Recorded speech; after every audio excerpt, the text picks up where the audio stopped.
sort of library channel where the BBC keep their old man music programmes. And it had this amazing detective thing called The Bridge on it. It's a bit like Sherlock, which is brilliantly made, but instead of it being about a hobbit and a wizard, it's about a sort of giant and a robot woman. He's sort of angry and she's sort of distant, but if you put them together, they sort of balance out and make one person. It was a bit weird because it had George Galloway in it, and Dennis Waterman, and like Stuart Lee, but younger and less funny. Hanging on, though. But they were all foreign them, not real them. It's about these crimes that are happening miles away, but are still exciting, so you still sort of care. And just like Sherlock, it's got these clever words that come up, so you know what's happening. Like, each time someone speaks, it explains what's going on. Sometimes there were words telling you what they'd said, even though you knew what they'd said, because they'd said it using real words anyway. For fuck's sake. It's hard concentrating on the word bits with all the picture bits at the top.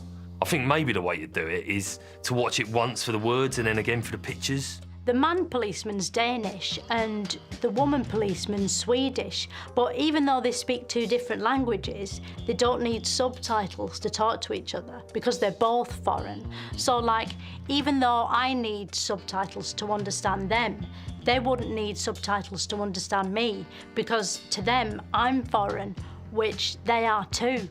They're trying to catch these, like, Beatrix Potter people who are killing people to make a trendy point about politics to impress The Guardian. It feels really new because, as well as the robot one, it's got YouTube in it and computers, you know, and a bit where a man's having sex with someone. And if you look, you can see his balls for, like, no reason.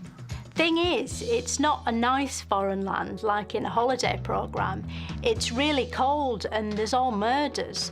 And you can tell from looking at it that there's hardly any colours allowed over there because the light burns the fjords, so everything's grey and murky and muted and sort of ominous. It's probably less depressing being murdered in Scandinavia than anywhere else on Earth because even as you were dying, you'd think, oh well, at least it'll be warm in heaven and they'll let me wear red trousers if I want. And they probably speak English like in proper places. The first series of The Bridge was really good. So they made it again over here as The Tunnel, which was really good as well. And to make it a fair swap, the Danish remade Take Me Out, and theirs was just as good as ours was. In fact, actually sort of better because it's happening further away.